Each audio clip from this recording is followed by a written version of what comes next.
Un curso de milagros. Texto. Capítulo 4. Las ilusiones del ego. Introducción.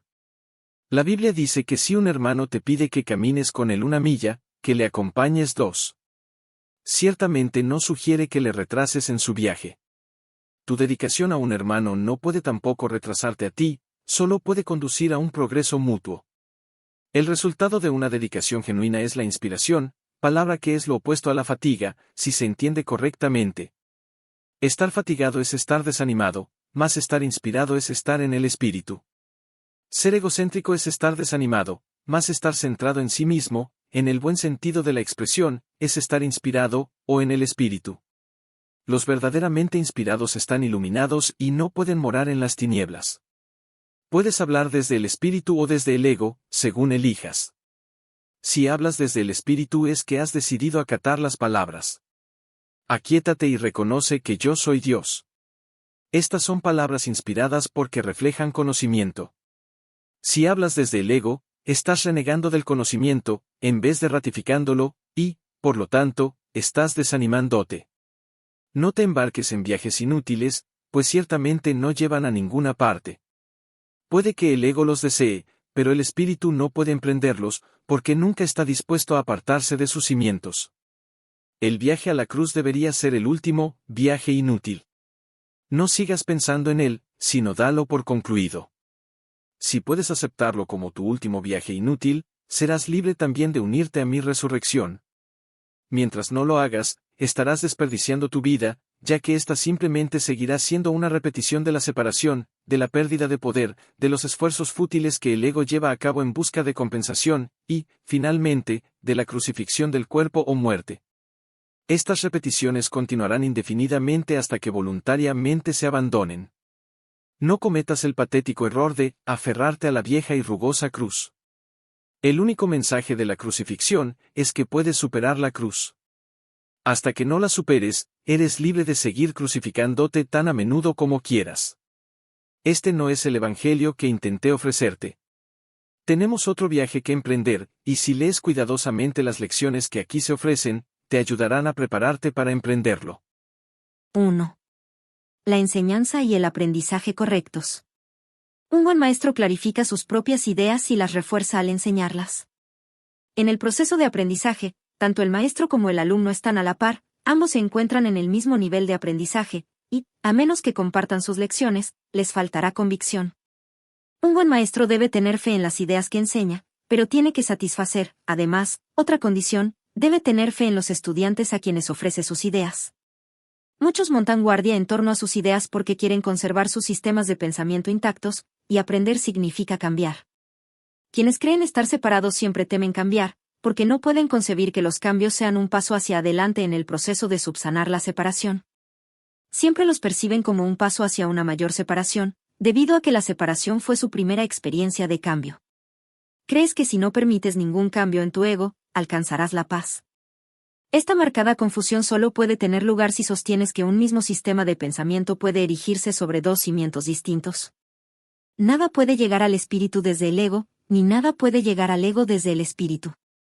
El espíritu no puede, ni reforzar al ego, ni aminorar el conflicto interno de éste. El ego, en sí, es una contradicción. Tu falso ser y el ser de Dios están en oposición, y lo están con respecto a sus orígenes, rumbos y desenlaces. Son fundamentalmente irreconciliables porque el espíritu no puede percibir y el ego no puede gozar de conocimiento. No están, por lo tanto, en comunicación, ni nunca lo podrán estar. Sin embargo, el ego puede aprender, aun cuando su hacedor esté equivocado. No obstante, no puede hacer que lo que fue infundido con vida sea completamente exánime. El espíritu no tiene necesidad de que se le enseñe nada, pero el ego sí. El proceso de aprender se percibe, en última instancia, como algo aterrador, porque conduce, no a la destrucción del ego, sino al abandono de éste a la luz del espíritu. Este es el cambio que el ego no puede sino temer, puesto que no comparte mi caridad. La lección que yo tuve que aprender es la misma que tú tienes que aprender ahora, y puesto que la aprendí, puedo enseñártela. Nunca atacaré a tu ego, si bien estoy tratando de enseñarte cómo surgió su sistema de pensamiento. Cuando te recuerdo tu verdadera creación, tu ego no puede por menos que reaccionar con miedo. Aprender y enseñar Son los mayores recursos de que dispones ahora porque te permiten cambiar de mentalidad y ayudar a otros a hacer lo mismo. Negarte a cambiar de mentalidad no conseguiría probar que la separación no ocurrió. El soñador que duda de la realidad de su sueño mientras todavía está soñando, no está realmente sanando su mente dividida. Tú sueñas con un ego separado y crees en el mundo que se basa en él. Todo ello te parece muy real, y no puedes deshacerlo sin cambiar de mentalidad al respecto. Si estás dispuesto a renunciar al papel de guardián de tu sistema de pensamiento y ofrecérmelo a mí, yo lo corregiré con gran delicadeza y te conduciré de regreso a Dios. Todo buen maestro espera impartir a sus estudiantes tanto de lo que él mismo ha aprendido, que algún día dejen de necesitarle. Este es el verdadero y único objetivo del maestro. Es imposible convencer al ego de esto porque va en contra de todas sus leyes, pero recuerda que las leyes se decretan para proteger la continuidad del sistema en que cree quien las promulga. Es natural que el ego trate de protegerse a sí mismo una vez que lo inventaste, pero no es natural que desees obedecer sus leyes, a menos que tú creas en ellas. El ego no puede tomar esta decisión, debido a la naturaleza de su origen, pero tú puedes tomarla, debido a la naturaleza del tuyo. Los egos pueden chocar en cualquier situación, pero es imposible que el espíritu choque en absoluto. Si percibes a un maestro simplemente como un ego más grande, sentirás miedo, ya que agrandar un ego es aumentar la ansiedad que produce la separación. Enseñaré contigo y viviré contigo, si estás dispuesto a pensar como pienso yo, pero mi objetivo será siempre eximirte finalmente de la necesidad de un maestro. Esto es lo opuesto al objetivo del maestro que se deja guiar por el ego. A ese solo le interesa el efecto que su ego pueda tener sobre otros egos, y, por consiguiente, se sirve de su interacción con ellos como un medio de conservar su propio ego. Yo no podría dedicarme a enseñar si creyese eso, y tú no serás un maestro dedicado mientras lo creas. Se me percibe constantemente como un maestro al que hay que exaltar o rechazar, pero yo no acepto ninguna de esas dos percepciones de mí mismo. El que enseñes o aprendas no es lo que establece tu valía la estableció Dios. Mientras sigas oponiéndote a esto, todo lo que hagas te dará miedo, especialmente aquellas situaciones que tiendan a apoyar la creencia en la superioridad o en la inferioridad. Los maestros deben tener paciencia y repetir las lecciones que enseñan hasta que se aprendan. Yo estoy dispuesto a hacer eso porque no tengo derecho a fijar los límites de tu aprendizaje por ti. Una vez más, nada de lo que haces, piensas o deseas, es necesario para establecer tu valía. Este punto no es debatible, excepto en fantasías. Tu ego no está nunca en entredicho porque Dios no lo creó. Tu espíritu no está nunca en entredicho porque Él lo creó. Cualquier confusión al respecto es ilusoria, y mientras esta ilusión perdure, ninguna forma de dedicación es posible. El ego trata de convertir todas las situaciones en elogios para él, a fin de superar sus propias dudas, y seguirá lleno de dudas mientras tú sigas creyendo en su existencia. Tú, que lo inventaste, no puedes tener confianza en él, porque, cuando estás en tu mente recta, te das cuenta de que no es real. La única solución cuerda es no tratar de cambiar la realidad, lo cual sería ciertamente aterrador, sino aceptarla tal como es. Formas parte de la realidad, la cual permanece inmutable más allá del alcance del ego, aunque fácilmente al alcance del espíritu. Cuando sientas miedo, aquíétate y reconoce que Dios es real, y que tú eres su hijo amado en quien Él se complace. No dejes que tu ego refute esto porque el ego no puede conocer algo que está tan lejos de su alcance como lo estás tú. Dios no es el autor del miedo, el autor del miedo eres tú. Has elegido crear en forma diferente de como crea Él, y, por lo tanto, has hecho posible el que puedas tener miedo. ¿No estás en paz porque no estás desempeñando tu función? Dios te encomendó una función muy elevada que no estás llevando a cabo. Tu ego ha elegido estar atemorizado en vez de llevarla a cabo. Cuando despiertes, te será imposible entender esto porque es literalmente increíble. No creas lo increíble ahora, cualquier intento de incrementar su credibilidad, es simplemente un intento de posponer lo inevitable. La palabra, inevitable, le causa terror al ego, pero es motivo de júbilo para el espíritu. Alcanzar a Dios es inevitable, y tú no puedes eludirlo, de la misma manera en que Él no te puede eludir a ti. El ego tiene miedo del gozo del espíritu, porque una vez que lo hayas experimentado, dejarás de proteger y de atribuirle valor al miedo. Le atribuyes gran valor ahora, porque el miedo es un testigo de la separación, y tu ego se regocija cuando das testimonio de ella. Repúdialo. No le escuches ni lo ampares. Escucha únicamente a Dios, quien es tan incapaz de engañar como lo es el espíritu que Él creó. Libérate y libera a otros. No les ofrezcas a los demás una imagen de ti mismo falsa e indigna, ni tampoco aceptes una imagen similar de ellos. El ego ha construido para ti un hogar mísero e inhóspito, porque no puede construir de ninguna otra manera. No trates de mantener en pie ese hogar ruinoso. En su debilidad radica tu fuerza. Solo Dios pudo erigir un hogar digno de sus creaciones, las cuales eligieron dejarlo vacío, desahuciándose, así, a sí mismas. No obstante, su hogar seguirá en pie eternamente, listo para cuando decidas entrar a ocuparlo.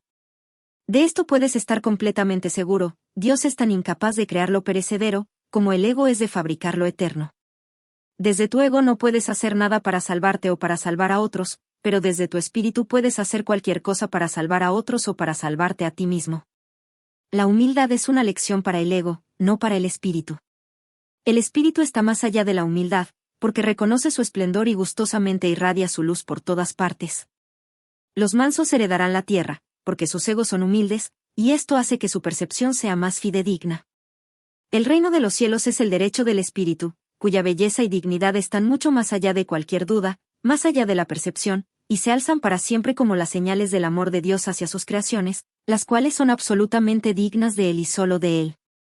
Ninguna otra cosa es lo suficientemente valiosa como para poder ser una ofrenda para una creación de Dios. Yo seré un sustituto de tu ego, si así lo deseas, pero nunca de tu espíritu. Un padre puede dejar su hijo al cuidado de un hermano mayor que haya demostrado ser responsable, pero esto no entraña confusión alguna acerca de quién es el padre. El hermano puede proteger el cuerpo y el ego del niño, pero eso no lo lleva a creer que él sea el padre. Me puedes confiar tu cuerpo y tu ego, debido únicamente a que eso te permite desentenderte de ellos y me deja mostrarte que no son importantes. Yo no podría entender lo importantes que son para ti, si yo mismo no hubiese estado tentado de creer en ellos. Aprendamos juntos esta lección para que juntos podamos liberarnos de tu cuerpo y de tu ego. Necesito maestros dedicados que compartan mi objetivo de sanar a la mente. El espíritu no tiene ninguna necesidad de que ni tú ni yo lo protejamos. Recuerda lo siguiente. En este mundo no hay por qué tener tribulaciones, porque yo he vencido al mundo, por eso es por lo que debes estar jubiloso. 2. El ego y la falsa autonomía. Es razonable preguntarse, ¿cómo pudo la mente haber inventado al ego? De hecho, esa es la mejor pregunta que puedes hacerte, sin embargo, no tiene objeto dar una respuesta en función del pasado, porque el pasado no importa, y la historia no existiría si los mismos errores no siguieran repitiéndose en el presente. El pensamiento abstracto es pertinente al conocimiento, porque el conocimiento es algo completamente impersonal, y para entenderlo no se necesita ningún ejemplo. La percepción, por otra parte, es siempre específica, y, por lo tanto, concreta. Todo el mundo inventa un ego o un yo para sí mismo, el cual está sujeto a enormes variaciones, debido a su inestabilidad. También inventa un ego para cada persona a la que percibe, el cual es igualmente variable. Su interacción es un proceso que los altera a ambos, porque no fueron creados por el inalterable o mediante él. Es importante darse cuenta de que esta alteración ocurre con igual facilidad, tanto si la interacción tiene lugar en la mente, como si entraña proximidad física. Pensar acerca de otro ego es tan eficaz en el proceso de cambiar la percepción relativa, como lo es la interacción física. No puede haber mejor ejemplo que este de que el ego es solamente una idea y no un hecho. Tu propio estado mental es un buen ejemplo de cómo fue inventado el ego. Cuando repudiaste el conocimiento fue como si nunca lo hubieses tenido. Esto es tan evidente, que basta con que lo reconozcas para constatar que eso es lo que en realidad ocurre, y si eso ocurre en el presente, ¿por qué habría de sorprenderte que hubiese ocurrido en el pasado? Asombrarnos ante lo inusual es una reacción comprensible, pero asombrarnos ante algo que ocurre con tanta frecuencia, no lo es en absoluto. No olvides, no obstante, que la mente no tiene por qué operar así, aunque así es como opera ahora. Piensa en el amor que los animales sienten por sus crías, y en la necesidad que sienten de protegerlas. Eso se debe a que las consideran parte de sí mismos. Nadie repudia lo que considera parte de sí mismo. La manera en que reaccionas ante tu ego es similar a cómo Dios reacciona ante sus creaciones, con amor, con protección y con caridad. Tus reacciones ante el yo que inventaste no son sorprendentes, de hecho, son muy similares a la forma en que algún día reaccionarás ante tus creaciones reales, las cuales son tan eternas como tú. No es cuestión, por lo tanto, de cómo reaccionas ante el ego, sino de lo que crees ser. Creer es una función del ego, y mientras tu origen siga sujeto a interpretaciones, lo seguirás viendo desde el punto de vista del ego. Cuando el aprendizaje deje de ser necesario, simplemente conocerás a Dios. La creencia de que hay otra forma de percibir, es la idea más sublime de que es capaz el pensamiento del ego. Esto se debe a que dicha idea reconoce, aunque sea mínimamente, que el ego no es el ser.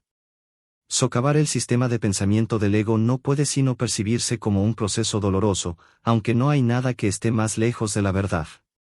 Los bebés gritan de rabia cuando se les quita un cuchillo o unas tijeras, a pesar de que, si no se hiciera, podrían lastimarse. En este sentido, todavía eres un bebé.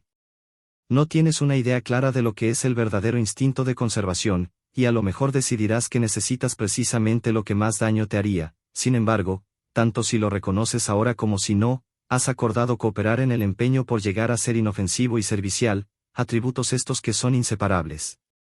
Incluso las actitudes que tienes a ese respecto son necesariamente conflictivas, puesto que todas las actitudes están basadas en el ego. Esto, sin embargo, no siempre será así. Ten paciencia, mientras tanto, y recuerda que el desenlace es tan seguro como Dios.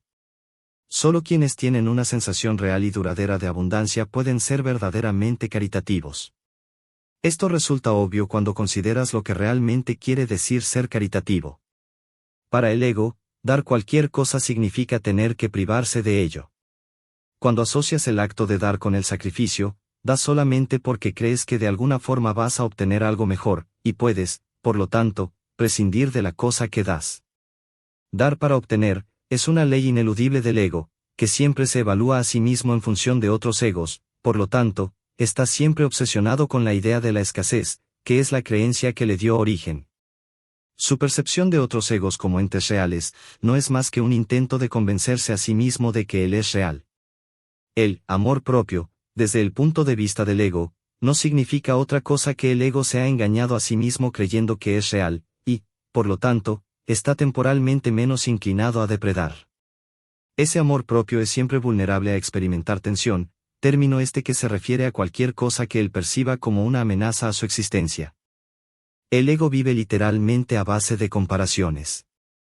La igualdad es algo que está más allá de lo que puede entender, y, por lo tanto, le es imposible ser caritativo. Lo que el ego da, nunca emana de una sensación de abundancia, porque él fue engendrado precisamente como sustituto de esta.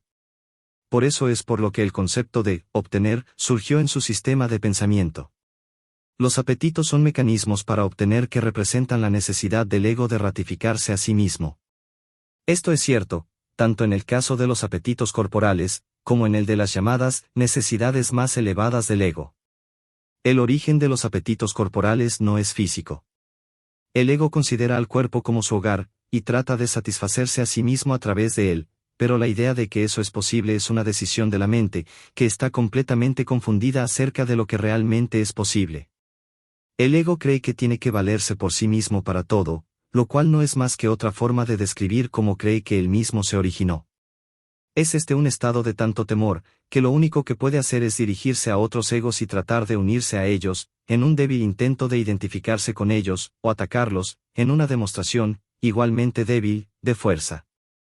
No es libre, no obstante, de poner en tela de juicio la premisa que da lugar a todo eso, pues esa premisa es su base. El ego es la creencia de la mente según la cual, él tiene que valerse completamente por sí mismo.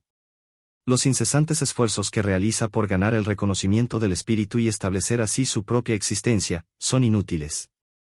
El espíritu, en su conocimiento, no es consciente del ego, no lo ataca, simplemente no lo puede concebir en absoluto. Aunque el ego tampoco se percata del espíritu, se percibe a sí mismo rechazado por algo más grande que él. Por eso es por lo que el amor propio, tal como el ego lo concibe, no puede por menos que ser ilusorio. Las creaciones de Dios no crean mitos, si bien el esfuerzo creativo se puede trocar en mitología. Esto puede suceder, sin embargo, solo bajo una condición: lo que fabrica deja de ser creativo. Los mitos pertenecen exclusivamente al ámbito de la percepción, y las formas que adoptan son tan ambiguas, y de una naturaleza tan marcada por la dicotomía entre el bien y el mal, que ni siquiera el más benévolo de ellos está exento de connotaciones aterradoras. Los mitos y la magia están íntimamente relacionados, ya que los mitos generalmente tienen que ver con el origen del ego, y la magia, con los poderes que el ego se atribuye a sí mismo. Los sistemas mitológicos incluyen, por lo general, alguna descripción de la creación, y la conectan con su forma particular de magia. La llamada lucha por la supervivencia no es más que la lucha del ego por prolongar su propia existencia, así como la interpretación que ha hecho con respecto a su comienzo. Este comienzo casi siempre se asocia con el nacimiento físico, ya que resulta difícil sostener que el ego existía antes de ese momento. Los más religiosos de los mitos basados en el ego, puede que postulen que el alma existía antes y que seguirá existiendo después de un lapso temporal de vida en el ego. Algunos postulan, incluso, que el alma será castigada por este lapso. La salvación, no obstante, no es aplicable al espíritu, pues éste no está en peligro, por lo tanto, no tiene que ser rescatado. La salvación no es otra cosa que mentalidad recta, que, aunque no es la mentalidad uno del Espíritu Santo, se debe alcanzar antes de que la mentalidad uno pueda ser reinstaurada. La mentalidad recta conduce automáticamente al siguiente paso, ya que la percepción correcta está completamente exenta de cualquier forma de ataque, por lo tanto, la mentalidad errada desaparece. El ego no puede sobrevivir sin emitir juicios, por consiguiente, se le abandona. La mente tiene, entonces, una sola dirección por la que avanzar. La dirección que sigue es siempre automática, pues no puede sino acatar los dictados del sistema de pensamiento al que se adhiere. No se puede hacer demasiado hincapié en el hecho de que, corregir la percepción, es simplemente un expediente temporal.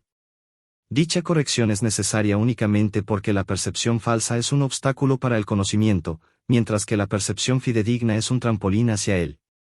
El valor de la percepción correcta reside en la conclusión inevitable de que toda percepción es innecesaria. Esto elimina el obstáculo por completo. Te preguntarás, ¿cómo puede ser posible esto mientras parezca que vives en este mundo? Esta es una pregunta razonable, no obstante, tienes que asegurarte de que realmente entiendes lo que estás preguntando. ¿Quién es el tú que vive en este mundo? El espíritu es inmortal y la inmortalidad es un estado permanente. El espíritu es tan verdadero ahora como siempre lo fue y lo será siempre, ya que no entraña cambios de ninguna clase. No es un continuo ni se puede entender tampoco comparándolo con un opuesto. El conocimiento nunca admite comparaciones. En eso estriba su diferencia principal con respecto a cualquier otra cosa que la mente pueda comprender. 3. Amor sin conflicto. Es difícil entender lo que realmente quiere decir, el reino de los cielos está dentro de ti. Esto se debe a que no es comprensible para el ego, que lo interpreta como si algo que está fuera, estuviese dentro, lo cual no tiene sentido. La palabra, dentro, es innecesaria, tú eres el reino de los cielos. ¿Qué otra cosa sino a ti, creó el Creador, y qué otra cosa sino tú, es su reino? Este es el mensaje de la expiación, mensaje que, en su totalidad, trasciende la suma de sus partes. Tú también tienes un reino que tu espíritu creó. Este no ha dejado de crear como consecuencia de las ilusiones del ego. Tus creaciones no son huérfanas, de la misma manera en que tú tampoco lo eres.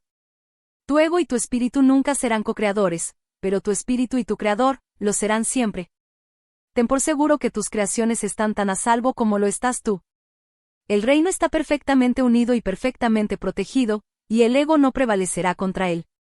Amén. Esto se ha escrito en forma de oración porque así puede serte más útil en momentos de tentación. Es una declaración de independencia. La encontrarás muy provechosa, si la entiendes cabalmente. El que necesites mi ayuda se debe a que has negado tu propia guía, y, por consiguiente, necesitas ser guiado. Mi papel consiste en separar lo falso de lo verdadero, para que la verdad pueda traspasar las barreras que el ego ha erigido, y así, brillar en tu mente. El ego no puede imperar en contra de nuestra fuerza conjunta. Es seguro que a estas alturas resulta evidente porque el ego considera al espíritu su, entre comillas, enemigo.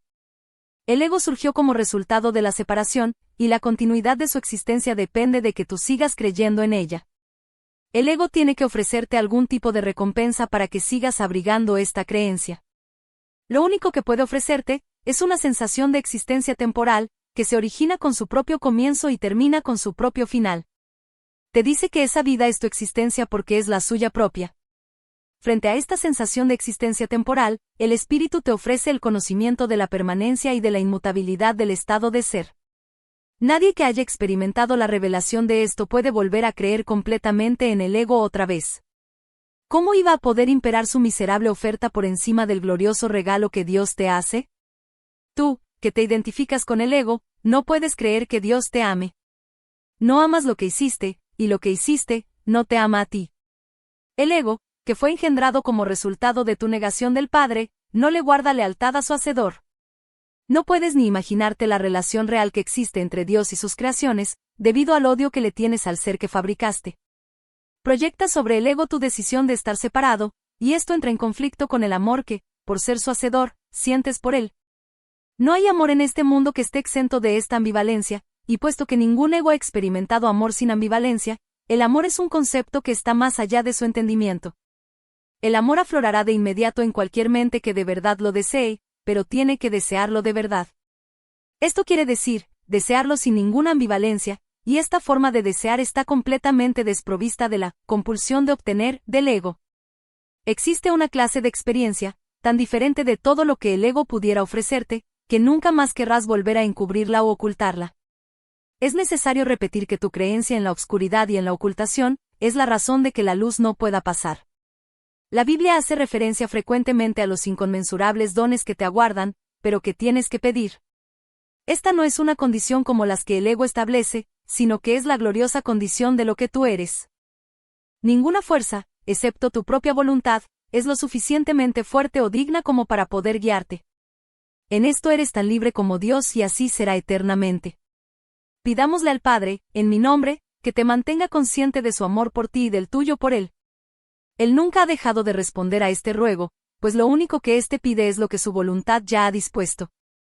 Quienes piden sinceramente siempre reciben respuesta.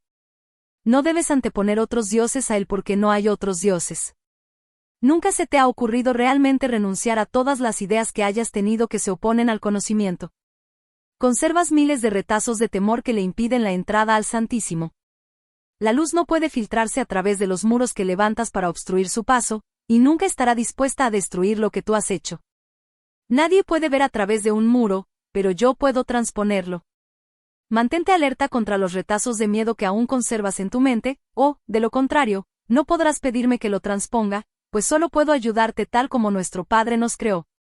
Te amaré, te honraré y respetaré absolutamente lo que has hecho, pero no lo apoyaré, a menos que sea verdad. Nunca te abandonaré, tal como Dios tampoco te abandonará, pero tengo que esperar mientras tú continúes eligiendo abandonarte a ti mismo. Debido a que espero con amor y no con impaciencia, es indudable que me pedirás con sinceridad que lo transponga. Vendré en respuesta a toda llamada inequívoca. Examina detenidamente qué es lo que estás realmente pidiendo.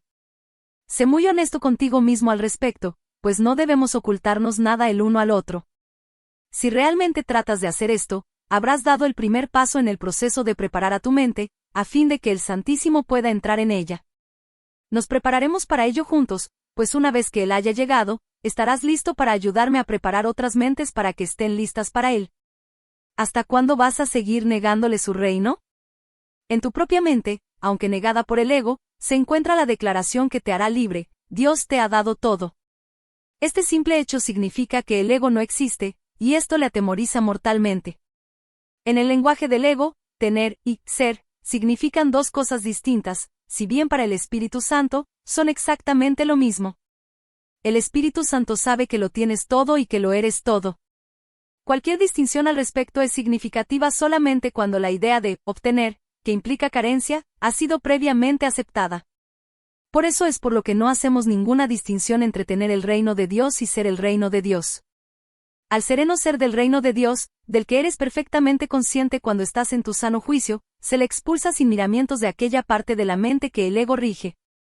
El ego está desesperado porque se enfrenta a un contrincante literalmente invencible, tanto si estás dormido como si estás despierto.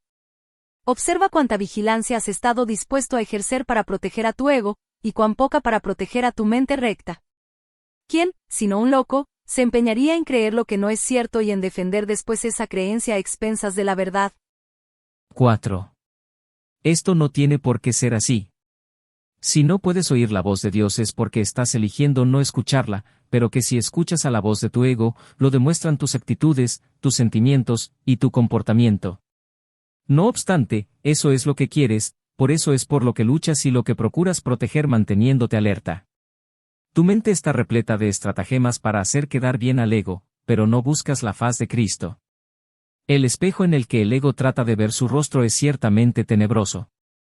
¿De qué otra manera, sino con espejos, podrías seguir manteniendo la falsedad de su existencia? Con todo, donde buscas para encontrarte a ti mismo, depende de ti. He dicho que no puedes cambiar de mentalidad modificando tu conducta, mas he dicho también, y en muchas ocasiones, que puedes cambiar de mentalidad. Cuando tu estado de ánimo te diga que has elegido equivocadamente, y esto es así siempre que no te sientes contento, reconoce, entonces, que eso no tiene por qué ser así. En cada caso, has pensado mal acerca de algún hermano que Dios creó, y estás percibiendo imágenes que tu ego forja en un espejo tenebroso. Examina honestamente qué es lo que has pensado que Dios no habría pensado, y que no has pensado que Dios habría querido que pensases. Examina honestamente, tanto lo que has hecho como lo que has dejado sin hacer, y cambia entonces de mentalidad, para que así puedas pensar con la mente de Dios. Esto puede parecer difícil, pero es mucho más fácil que intentar pensar al revés de cómo piensa Él. Tu mente y la de Dios son una. Negar esto, y pensar de otra manera, ha conservado a tu ego intacto, pero ha dividido literalmente a tu mente. Como hermano que te ama, tu mente es de suma importancia para mí. Te exhorto a seguir mi ejemplo cuando te contemples a ti mismo o cuando contemples a tu hermano, y a que veas en ambos las gloriosas creaciones de un Padre glorioso. Cuando te sientas triste, reconoce que eso no tiene por qué ser así. Las depresiones proceden de la sensación de que careces de algo que deseas y no tienes.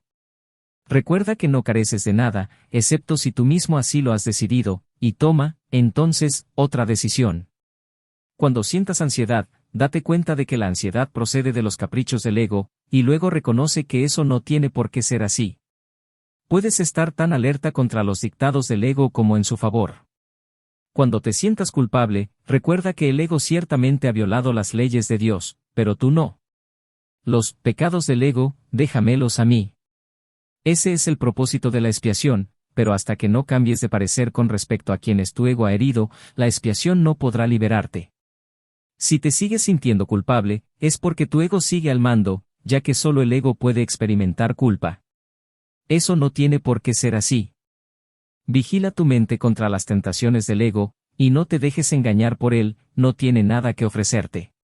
Cuando hayas abandonado ese desánimo voluntario, verás cómo tu mente puede concentrarse, trascender toda fatiga, y sanar.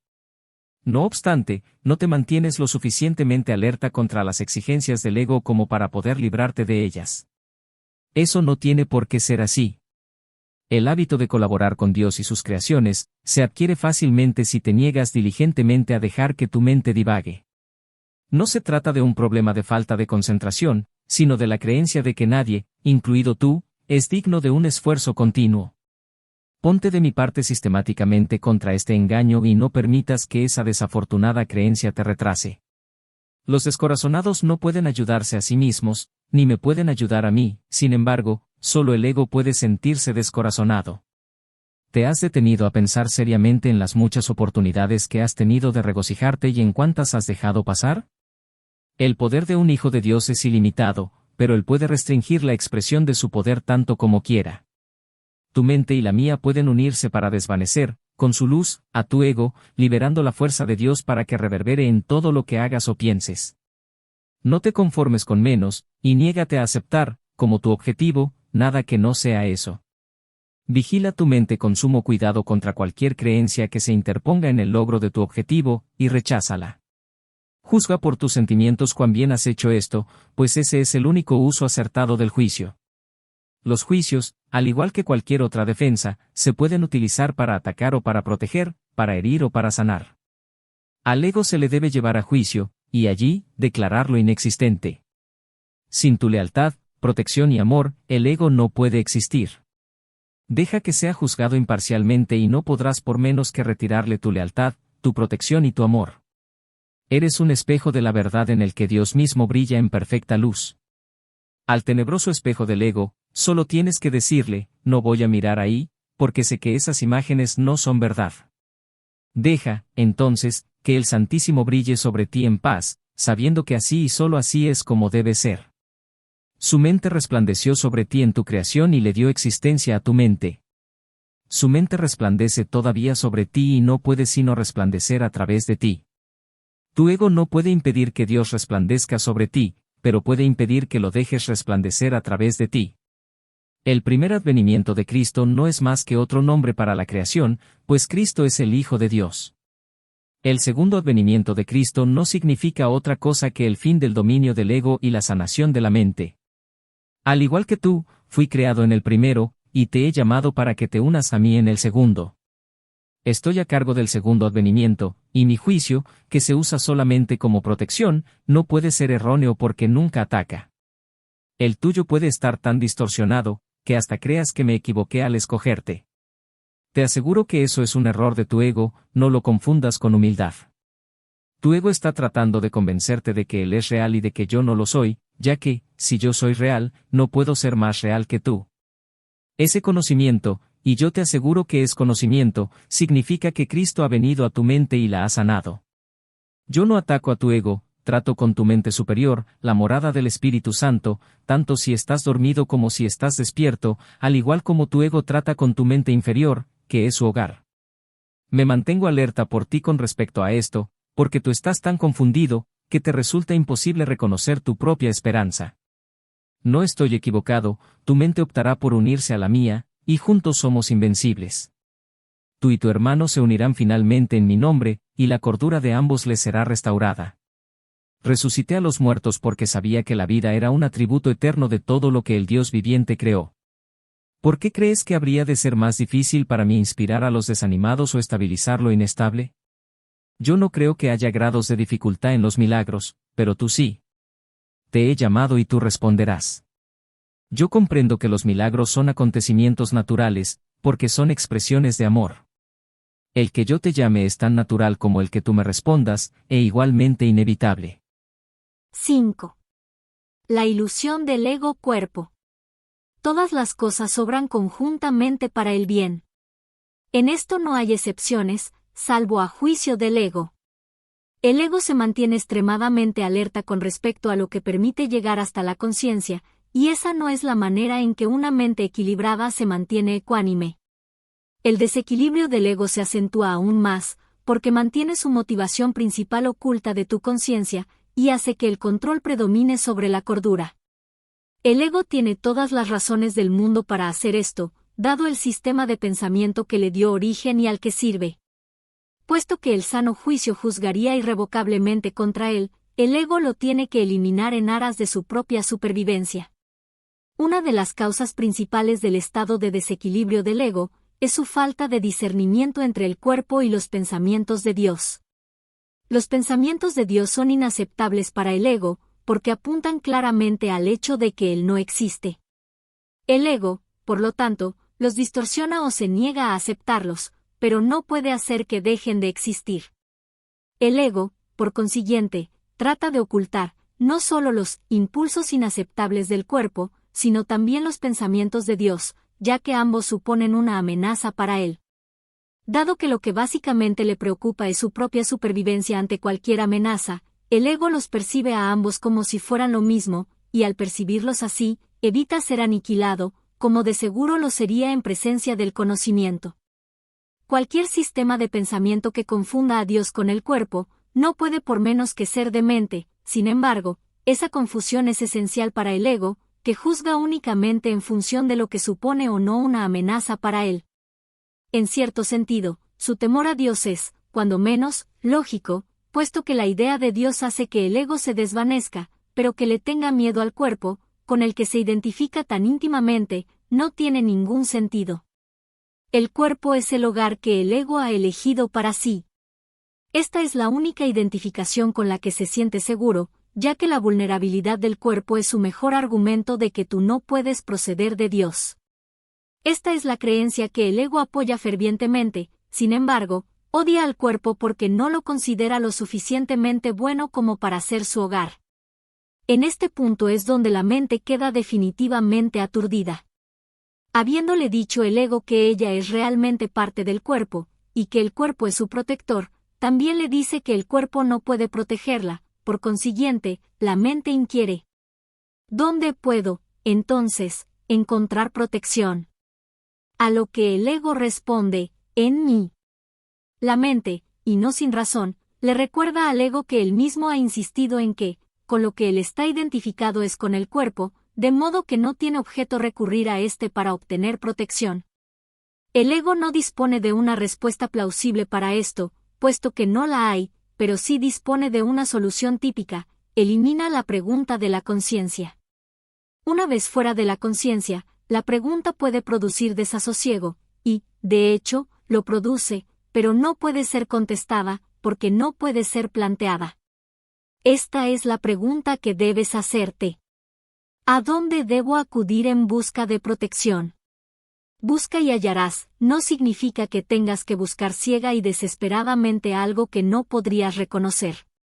La búsqueda que tiene sentido se emprende conscientemente, se organiza conscientemente, y se dirige conscientemente. El objetivo debe formularse claramente y luego tenerse siempre presente. Aprender y querer aprender son inseparables. Te resulta más fácil aprender cuando crees que lo que estás tratando de aprender tiene valor para ti. Ahora bien, no todo lo que tal vez quieras aprender tiene valor duradero. En realidad, muchas de las cosas que quieres aprender tal vez las hayas escogido precisamente porque su valor es efímero. El ego cree que es una ventaja no comprometerse con nada que sea eterno, ya que lo eterno solo puede proceder de Dios.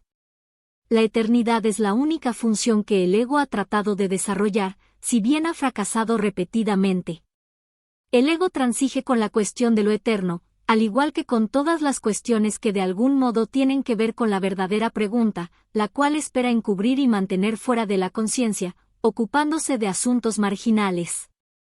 La tendencia típica del ego de estar continuamente ocupado con nimiedades, tiene como objeto apoyar ese propósito. Uno de sus ardides favoritos para obstaculizar el aprendizaje es embarcarse en problemas diseñados de tal manera que su resolución sea imposible. La pregunta que nunca formulan quienes se embarcan en tales maniobras dilatorias es: ¿para qué? Esa es la pregunta que tienes que aprender a plantearte en relación con todo. ¿Qué propósito tiene? Sea cual fuere, dirigirá tus esfuerzos automáticamente. Cuando tomas una decisión con respecto a un objetivo, tomas una decisión con respecto a los esfuerzos que vas a llevar a cabo en el futuro, y esta decisión permanecerá en vigor, a menos que cambies de parecer. 6. Las recompensas de Dios. El ego no reconoce el verdadero origen de la, entre comillas, amenaza, y si te identificas con él, no entenderás la situación tal como es. Lo único que le confiere al ego poder sobre ti, es la lealtad que le guardas. Me he referido al ego como si fuera una entidad separada que actúa por su cuenta. Esto ha sido necesario para persuadirte de que no puedes descartarlo a la ligera, y de que tienes que darte cuenta de cuán extensa es la parte de tu pensamiento que él controla. Sin embargo, no nos podemos detener ahí, pues, de lo contrario, no podrías sino pensar que, mientras estés aquí, o mientras creas estar aquí, estarás en conflicto. El ego no es más que una parte de lo que crees acerca de ti. Tu otra vida ha continuado sin ninguna interrupción, y ha sido, y será siempre, completamente inmune a tus intentos de disociarte de ella. En el proceso de aprender a escapar de las ilusiones, es imprescindible que nunca te olvides de la deuda que tienes con tu hermano, es la misma deuda que tienes conmigo. Cuando actúas de manera egoísta con otro, repudias la gracia que esta deuda te ofrece y la percepción santa que produciría. La palabra, santa, puede usarse aquí, porque a medida que aprendes cuán endeudado estás con toda la filiación, la cual me incluye a mí, te aproximas tanto al conocimiento como la percepción lo permite. La brecha que entonces queda es tan diminuta, que el conocimiento puede salvarla y eliminarla para siempre. Todavía tienes muy poca confianza en mí, pero esta aumentará a medida que recurras más y más a mí, en vez de a tu ego, en busca de consejo. Los resultados te irán convenciendo cada vez más de que esta es la única elección cuerda que puedes hacer. Nadie que aprenda por experiencia propia que cierta elección le brinda paz y alegría, mientras que otra le precipita al caos y al desastre, tiene más necesidad de persuasión. Es más eficaz aprender a base de recompensas que a base de dolor, porque el dolor es una ilusión del ego y no puede producir más que un efecto temporal. Las recompensas de Dios, en cambio, se reconocen inmediatamente como eternas. Puesto que este reconocimiento lo haces tú y no el ego, el reconocimiento mismo establece que tú y el ego no pueden ser lo mismo. Tal vez creas que ya has aceptado esto, pero aún no estás convencido del todo. Prueba de ello es el hecho de que crees que debes escaparte del ego, sin embargo, no puedes escaparte de él humillándolo, controlándolo o castigándolo. El ego y el espíritu no se conocen, solo mediante la disociación puede la mente separada mantener vigente la separación. Una vez que ha hecho esto, niega todos los impulsos verdaderamente naturales, no porque el ego sea una cosa separada, sino porque quieres creer que tú lo eres. El ego es un mecanismo para seguir albergando esta creencia, pero sigue siendo únicamente tu decisión de usar tal mecanismo, lo que lo perpetúa. ¿Cómo puedes enseñarle a alguien el valor de algo que él mismo ha desechado deliberadamente? Tiene que haberlo desechado porque no le atribuyó ningún valor. Lo único que puedes hacer es mostrarle cuánta infelicidad le causa su ausencia, e írselo acercando lentamente, para que pueda ver cómo mengua su infortunio según se le aproxima. Esto le enseña a asociar su infelicidad con la ausencia de lo que desechó, y lo opuesto a la infelicidad, con su presencia. Comenzará a desearlo gradualmente a medida que cambie de parecer con respecto a su valor. Te estoy enseñando a que asocies la infelicidad con el ego y la felicidad con el espíritu. Tú te has enseñado a ti mismo lo contrario. ¿Sigues siendo libre de elegir, más a la vista de las recompensas de Dios? ¿Puedes realmente desear las recompensas del ego? De momento, la confianza que yo tengo en ti es mayor que la que tú tienes en mí, pero no siempre será así. Tu misión es muy simple, se te pide que vivas de tal forma que demuestre que no eres un ego, y yo no me equivoco al elegir los canales de Dios. El Santísimo comparte mi confianza y acepta mis decisiones con respecto a la expiación, porque mi voluntad nunca está en desacuerdo con la suya. Dije anteriormente que yo estoy a cargo de la expiación. Esto es así debido únicamente a que llevé a término el papel que me correspondía en ella como hombre, y ahora la puedo completar a través de otros. Los canales que he elegido no pueden fallar porque les prestaré mi fortaleza mientras la de ellos sea insuficiente. Iré contigo al Santísimo, y mediante mi percepción, él podrá salvar la diminuta brecha. Tu gratitud hacia tu hermano es la única ofrenda que quiero. Se la llevaré a Dios por ti, sabiendo que, conocer a tu hermano, es conocer a Dios. Si le estás agradecido a tu hermano, le estarás agradecido a Dios por lo que creó. Mediante tu gratitud podrás llegar a conocer a tu hermano, y un momento de verdadero reconocimiento convierte a todo el mundo en tu hermano, porque cada uno de ellos es hijo de tu Padre. El amor no conquista todas las cosas, pero sí las pone en su debido lugar. Puesto que tú eres el reino de Dios, te puedo conducir de vuelta a tus creaciones. Ahora no las reconoces, pero aquello de lo cual te has disociado, aún se encuentra ahí. A medida que te acercas a un hermano, te acercas a mí, y a medida que te alejas de él, la distancia entre tú y yo aumenta. La salvación es una empresa de colaboración. No la pueden emprender con éxito quienes se desvinculan de la filiación, porque al hacer eso, se desvinculan de mí. Dios acudirá a ti solo en la medida en que se lo ofrezcas a tus hermanos. Aprende primero de ellos y estarás listo para oír a Dios. Eso se debe a que la función del amor es una. 7. Creación y comunicación. Está claro que, si bien el contenido de cualquier ilusión particular del ego es irrelevante, su corrección es más útil dentro de un contexto específico. Las ilusiones del ego son muy concretas, aunque la mente es naturalmente abstracta. Parte de la mente, no obstante, se vuelve concreta al dividirse. La parte concreta cree en el ego porque el ego depende de lo concreto. El ego es aquella parte de la mente que cree que lo que define tu existencia es la separación. Lo único que el ego percibe es un todo separado, desprovisto de las relaciones que presupone el estado de ser. El ego, por lo tanto, está en contra de la comunicación, excepto cuando se utiliza para establecer separación, en vez de para abolirla. El sistema de comunicación del ego se basa en su propio sistema de pensamiento, al igual que todo lo demás que él impone. Su comunicación está controlada por la necesidad que tiene de protegerse, e interrumpirá la comunicación siempre que se sienta amenazado. Esta interrupción es una reacción hacia una o varias personas determinadas. El carácter específico de la manera de pensar del ego da lugar, entonces, a generalizaciones falsas que no son realmente abstractas en absoluto. El ego simplemente responde de ciertas maneras específicas a todo lo que percibe como relacionado.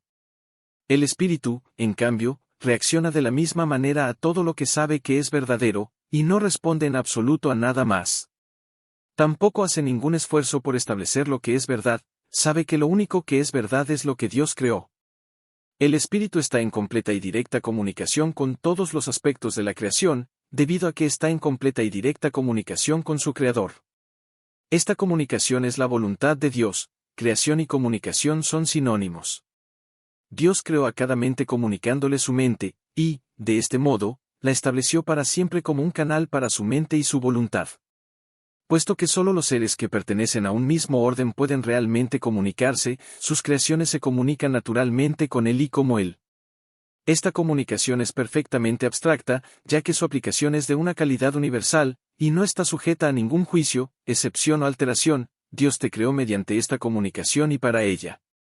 La mente puede distorsionar su propia función, pero no puede atribuirse a sí misma funciones que no le fueron dadas, por eso es por lo que la mente no puede perder del todo la capacidad de comunicarse, aun cuando puede negarse a utilizarla en favor del estado de ser. Tanto la existencia, como el estado de ser, se basan en la comunicación. La existencia, sin embargo, es específica en cuanto a qué, cómo y con quién vale la pena entablar comunicación. El estado de ser carece por completo de estas distinciones. Es un estado en el que la mente está en comunicación con todo lo que es real. En la medida en que permitas que ese estado se vea coartado, en esa misma medida estarás limitando la idea que tienes acerca de tu propia realidad, la cual se vuelve total, únicamente cuando reconoces a toda la realidad en el glorioso contexto de la verdadera relación que tiene contigo. Esa es tu realidad, no la profanes ni la rechaces, es tu verdadero hogar, tu verdadero templo y tu verdadero ser. Dios, que abarca todo lo que existe, creó seres que lo tienen todo individualmente, pero que quieren compartirlo, para así incrementar su dicha. Nada real puede incrementarse, excepto compartiéndolo, por eso es por lo que Dios te creó. La abstracción divina se deleita compartiendo, eso es lo que significa la creación. Las preguntas, ¿qué, cómo, y, con quién, son irrelevantes, toda vez que la verdadera creación no da todo, ya que solo puede crear a semejanza propia. Recuerda que la diferencia que hay entre tener y ser, en la existencia, en el reino no existe. En el estado de ser, la mente siempre lo da todo. La Biblia afirma repetidamente que debes alabar a Dios. Esto no quiere decir que debas decirle cuán maravilloso es. Dios no tiene un ego con el que aceptar tal alabanza, ni percepción con que juzgarla, pero, a menos que desempeñes el papel que te corresponde en la creación, su dicha no será total porque la tuya no lo es. Él ciertamente sabe esto, lo sabe en su propio ser y en la experiencia que su ser tiene de la experiencia del Hijo. El constante fluir de su amor se obstruye cuando sus canales están cerrados, y se siente solo cuando las mentes que Él creó no se comunican plenamente con Él. Dios ha salvaguardado tu reino, pero hasta que no lo conozcas con toda tu mente, Él no puede compartir su gozo contigo. La revelación no es suficiente porque es una comunicación de Dios hacia ti solamente.